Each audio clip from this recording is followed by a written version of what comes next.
Alright, I'm working with the Mayflower tire machine that everyone gets on eBay. I am going to do a tire from start to finish and show you guys how to operate this machine. For the money so far, pretty much probably halfway paid off now. So it's definitely I'm getting my money back. First thing, remove the valve stem. Don't have to explain how to do that. Pretty easy process. While I'm removing the valve stem, I like to take off my existing weights that are there just to save on time.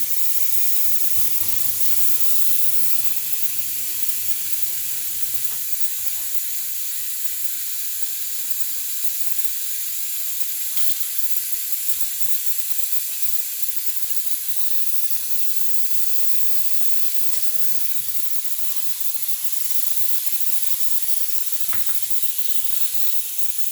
Once the weights are off, you want to break the bead. Make sure that when you break the bead, you do not damage your TPMS sensor. Obviously, not all cars have them, but if they do, they're directed right where the valve is, so make sure you don't break it on top of the valve, or else you could destroy your TPMS sensor and have an extra cost involved afterwards.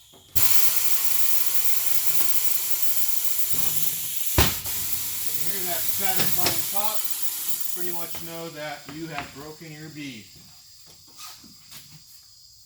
Like to work it around a couple of times, depending on the tire. Some low profile tires are a lot harder than these commuter tires that you find on cars, so you might have to break it several times. But on these, this is a 215, 55, 17. A couple of times is enough.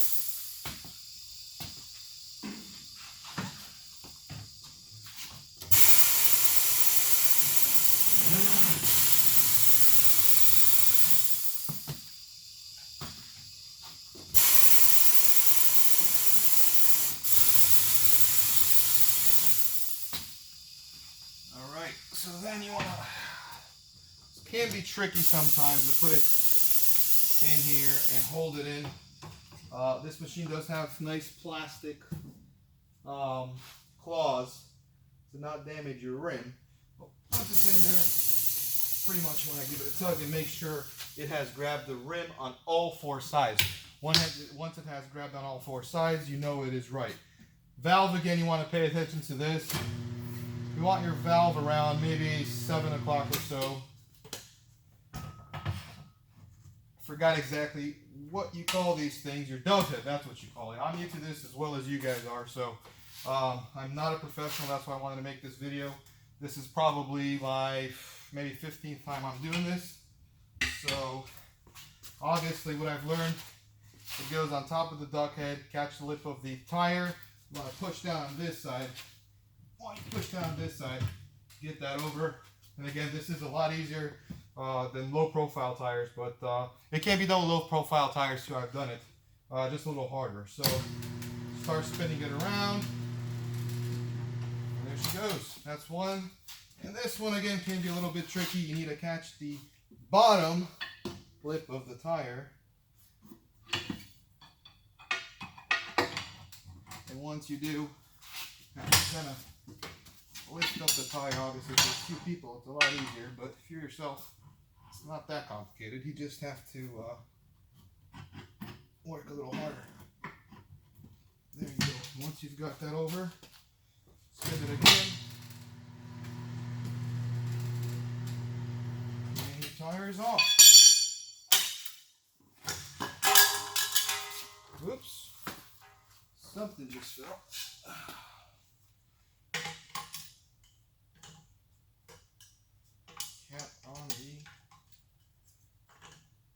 There we go. Alright, so you have your rim here. Want to get your new tire. I'll be right back.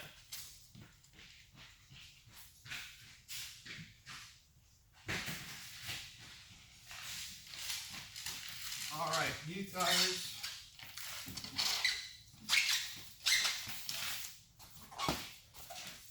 So you have your new tires. You get the straps off of these.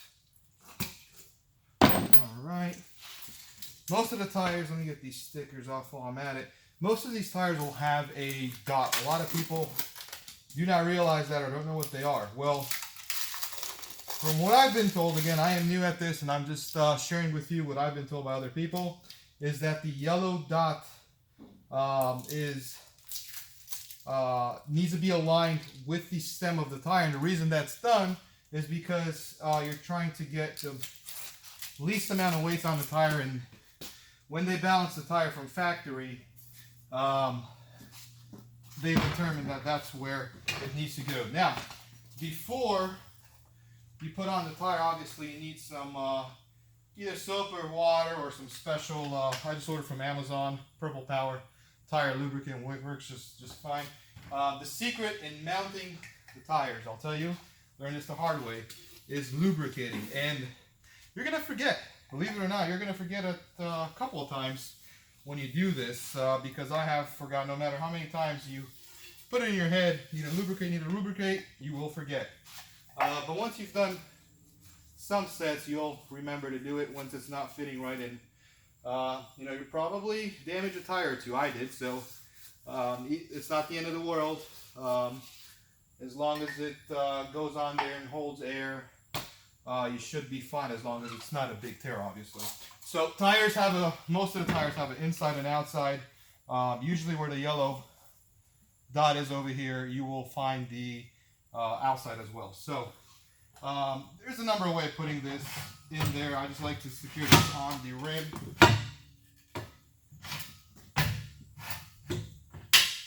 And let the machine do the work.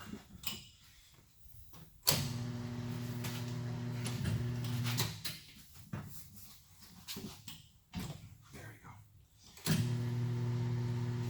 So once the bottom part is in, I did not come with the tool, but on this you could, you know, as much as you can, make sure you keep your yellow over there, and I'll show you at the end. You could actually put it on there if you made a mistake. This is worth in gold. I got this from, I believe, eBay. It was around, I want to say 40 bucks, I want to say, but it's a lifesaver. So this attachment comes here to this Mayflower machine, or other machines as well, because it does fit a number of machines. Oops. Alright, so once this goes, this allows you to keep the lever that you need on here to get the tire on. So once you have it in place, make sure you keep pressure on this side, spin the wheel while you're pushing. I like to do it in increments, and there you go, popped in. Easy as pie. Again, it looks easy when I do it, it looked easy as other people. I used to get annoyed when I used to see people on YouTube doing it with a hot dog in hand or a beer in hand, and it took me probably an hour to do my first couple of sets. But as you can see, before you inflate it, you could actually move that yellow dot with the valve stem. I do that. And I'm going to try to stay on this side over here. And this is where the loud fun pops come into play. So you probably want to, what I do is inflate it about 5 psi over what it's recommended in order to get the valve stem in. By the time you get the valve stem in, it should lose about 5 psi if you're quick and you do it correctly. So once that's done,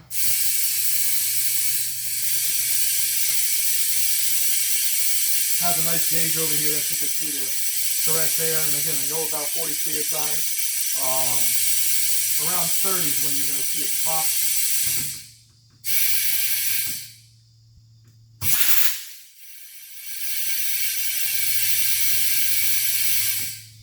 Oh, one thing that I forgot, make sure you release the, as I said, still learning, forgot, release the cloth, because if you don't, air will escape. It won't allow the tire to seat properly. You won't get any air in. There we go.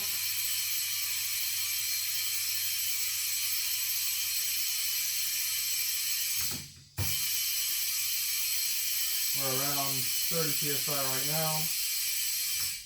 Low profile tires take about 50 sometimes until they pop, so don't get scared. Some of them are a little stubborner than the other ones depending on the sidewall. So I'm around 35, I still see it around here. It should pop any second.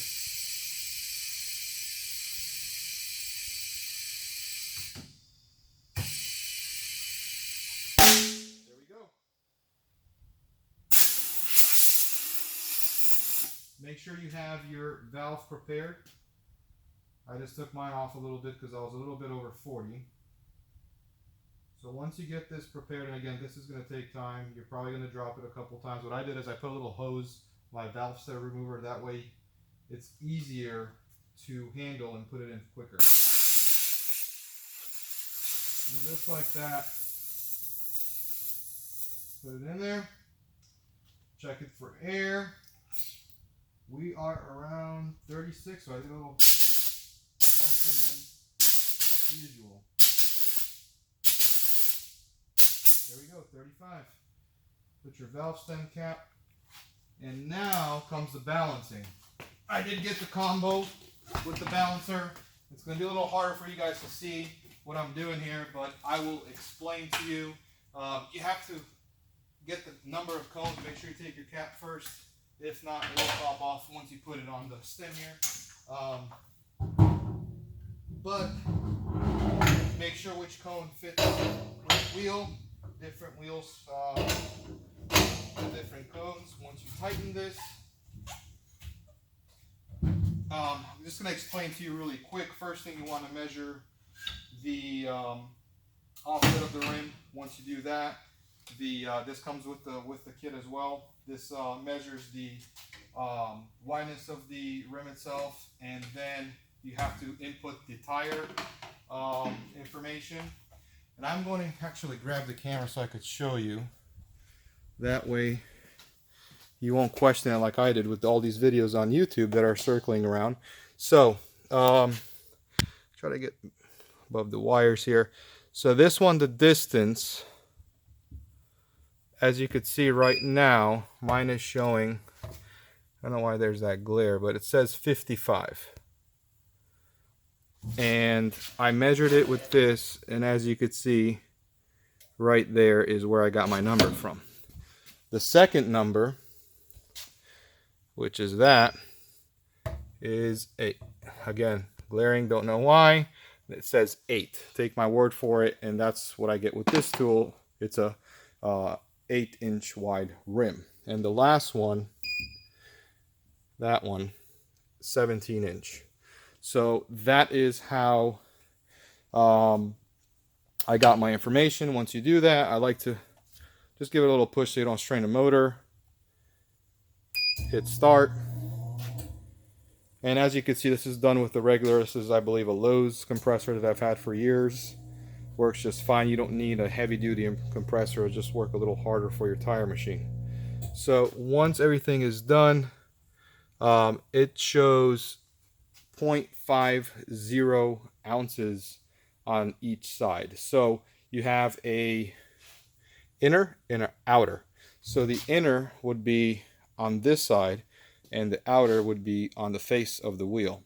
And where you want to put the weights, as you can, those little lines, so whenever it's in the middle, all the lines will come up. So right now I'm on my outer, and what you would want to put is put your weight at 12 o'clock. You would put it 12 o'clock, outer side on the inside of the rim.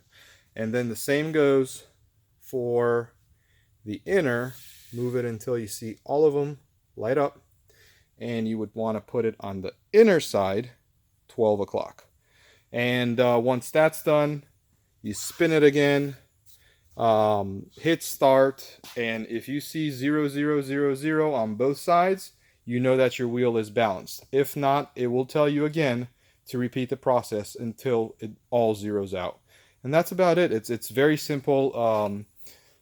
I thought about these machines for a long time on eBay, looked at them, didn't know whether they're worth it, they're not worth it. I will tell you one thing, one mistake that I've made. When you're working with low profile tires, it is a lot harder to use this machine without the helper arms. So if you know you're going to be dealing with low profile tires like I am a lot, make sure you get the helper arm. I am in the process right now to get the helper arm to attach it, see if there's any way I could buy it as a separate attachment. The machine looks identical to the one with the helper arm, just looks like there's just a separate leg that comes onto this. So at any rate, I am trying to get that ordered. If you're not doing a lot of low profile tires, then This will work as well. It's just a little more complicated to get them on. But they work great. Balancer works great. I've balanced a number of wheels and tire setups and never had a problem. So again, if you're questioning on buying these, don't question them anymore. They are great for the money. They do their job, and I am very happy with them.